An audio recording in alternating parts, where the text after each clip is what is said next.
મિત્રો, પાવાગઢના રાજાએ એક કાયદો બહાર પાડ્યો કે જેને પણ મહાકાળી માના દર્શન કરવા માટે પાવાગઢના પગથિયા ચડવા હોય એને પોતાનું માથું આપવું પડે. અને પછી કહેવાય છે કે માં ગઢ પાવાની કાળકાએ જે પરચો આપ્યો એ કાળજા કંપી નાખે એવો મહાકાળી માનો પરચો છે બાપ. પાવાગઢના પતઈ રાજાના પિતાશ્રી મનુ રાજા એ મહાકાળી માં સાથે વેણે વાતો કરતા. અને મનુ રાજાને એક નિયમ હતો કે તેઓ રોજ સવારે ઉગતા સૂરજની સાથે ચોખ્ખા ઘીની સુખડી બનાવી અને પાવાગઢના ડુંગરે માતાજીને જમાડવા જાય. ત્યારે એકવાર મનુ રાજાએ માતાજીને સુખડી જમાડી અને એટલું બોલ્યા કે હે માળી, આ તને ચોખ્ખા ઘીની સુખડી જમાડી છે તે તને પહોંચી તો છે ને? આમ એક દિવસ, 2 દિવસ, 3 દિવસ અને ચોથા દિવસે પણ મનુ રાજા સુખડી જમાડીને બોલ્યા, હે મારી ગઢ પાવાની મહાકાળીમાં, તને સુખડી પહોંચી તો છે ને? ત્યારે મારી ગઢ પાવાની કાળકા બોલે કે હે મનુ રાજા, એક 1.25 શેર ઘીની સુખડી જમાડે છે, એમાં તું મને 4 વાર તો પૂછે છે. તે તો ઘીની સુખડી જમાડી, પણ આ જગતમાં અમુક માણસો મને એના માથા પણ ચડાવવા વાળા પડ્યા છે. આ માતાજીના શબ્દો મનુ રાજાને ખોટા લાગ્યા અને તે માતાજીને વિવાદ કરે છે કે હે માળી, તને કોણ માથા ચડાવતું હશે? હું પણ જોઉં છું. પછી તો મનુ રાજાએ પાવાગઢના ડુંગરના પગથિયે લખી દીધું કે જેને મહાકાળી માનું માથું ચડાવવું હોય એ જ આ ડુંગર ઉપર પગ મૂકે, નહીતર કોઈએ ચડવું નહીં. આમ કરી રાજા ડુંગરેથી ઉતરી ગયો અને ત્યારથી 1 દિવસ, 2 દિવસ અને એમ કરતા કરતા 3 મહિનાના વાણા વાઈ ગયા. માણસ તો ઠીક, પણ કોઈ ચકલું પાવાગઢના ડુંગરે ફરકતું નથી. ત્યારે ગઢ પાવાની કાળકા વિચાર કરે છે કે આમાં કરું તો શું?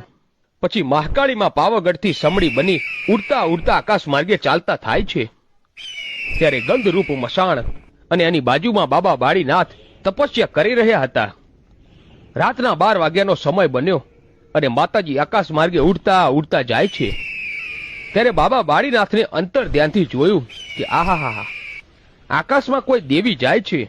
પછી તો પોતાના હાથમાં આંજળી લઈને હવન કુંડમાં ઘા કર્યો અને હવન કુંડમાં નાખતાની સાથે જ જમીનથી આકાશ સુધીની દિવાલ બની ગઈ અને માતાજી એ દિવાલે અથડાઈ અને નીચે આવ્યા. બાળીનાથ જેવો તેવો બાવો નથી, પણ જુગ જુગનો જોગી હતો અને દેવીને કહે છે કે હે દેવી, કેમ અત્યારે? ત્યારે ગઢ પાવાની કાળકા વાત કરે છે કે મારે અને મનુ રાજાને વિવાદ થયો છે કે મને માથું ચડાવે એવો માણસની શોધમાં હું નીકળી છું. હે બાળીનાથ બાબા, મને માથું ચડાવે એવો માણસ કોઈ છે ખરો? અને તે દી બાબા બાળીનાથે મહાકાળી માને એટલું કીધું, હે દેવી, ઉજ્જૈન નગરીમાં રાજા વિક્રમનું રાજ ચાલે છે. એ એક જ એવો પરાક્રમી રાજા છે કે એ તમને માથું ચડાવે, બાકી તો આ દુનિયામાં કોઈ પોતાનું મસ્તક ના આપે. ત્યારે સવાર પડી બાબા બાળીનાથ અને મહાકાળીમાં ઉજ્જૈન નગરીમાં આવે છે. ત્યારે સવારે વિક્રમ રાજા પોતાની ગાદીએ આવીને બેઠા અને બોલ્યા, કોઈનો ન્યાય, કોઈનો ગુનો? ત્યારે બાબા બાળીનાથ એટલું બોલ્યા કે હે મહારાજ, તમારા દરબારમાં કાળા માથાના માનવી અપરાધ કે ગુનો કરતા હશે અને ન્યાય માંગતા હશે, પણ આજના દરબારમાં તમારી પાસે ન્યાય માટે એક દેવી આવી છે. પછી વીર વિક્રમ મહાકાળી માને જોતા જ ઓળખી ગયા અને લાકડી પડે આમ પગમાં પડી જાય છે. બોલો માં, આજે મારા દરબારમાં તમારે કેમ આવવું પડ્યું? મહાકાળીમાં બોલ્યા કે વિક્રમ, પાવાગઢના ડુંગરે મનુ રાજા મને 1.25 શેર ઘીની સુખડી જમાડતા જમાડતા 3 વાર બોલ્યો. ત્યારે મેં એમ કહી દીધું કે મને સુખડી જમાડે છે, પણ દુનિયામાં મને મસ્તક ચડાવવા વાળા પણ પડ્યા છે. તો હે રાજન, મને મસ્તક ચડાવે એવો માણસ જોઈએ છે. ત્યારે વીર વિક્રમ બોલ્યો, હે માળી, તને મારું મસ્તક તો ચડાવું, પણ મારી એક શરત છે. કે બોલ વિક્રમ, તારી શું શરત છે? કે માળી, મારા રજવાડામાં કોઈ માણસનું મૃત્યુ થાય ને તો એનું શબ લઈને સ્મશાનમાં જઈએ ને ત્યારે 4 ખાંડિયા જે શબને ઉપાડીને સ્મશાન ગયા હોય ને એ પાછા આવતા નથી. ત્યારે માતાજી બોલ્યા કે આવું કેટલા સમયથી થાય છે? કે માળી, ઘણા વર્ષોથી થાય છે. અને ત્યારે વિક્રમ રાજાના રજવાડામાં મારી મહાકાળીમાં રોકાય છે અને અમુક સમય પછી એક વૃદ્ધનું અવસાન થાય છે. ત્યારે સબની સાથે મારી ગઢ પાવાની કાળકા અને બાબા બાળીનાથ સ્મશાન યાત્રામાં સાથે જાય છે અને માતાજી કાળકા જોવે છે કે 4 ખાંડિયાને પછાડીને એમની આંખો કાઢીને 4 જોગણીઓ અને એમનો ભોગ લે છે. અને જ્યારે જોગણીઓ માણસને મારીને એના કાળજા કાઢતી હતી ત્યારે મારી ગઢ પાવાની કાળકા બોલે છે કે હે જોગણિયું, તમે આ માણસનો અપરાધ કેમ કરો છો? અને તે દિવસ આ જોગણિયું એટલું બોલી કે બાઈ, તમને તમારા મંદિરે કોઈ કાળા માથાનો માનવી નિવેદ ધરાવતો હશે, પણ અમને અહીંયા કોણ નિવેદ ધરાવવા આવે?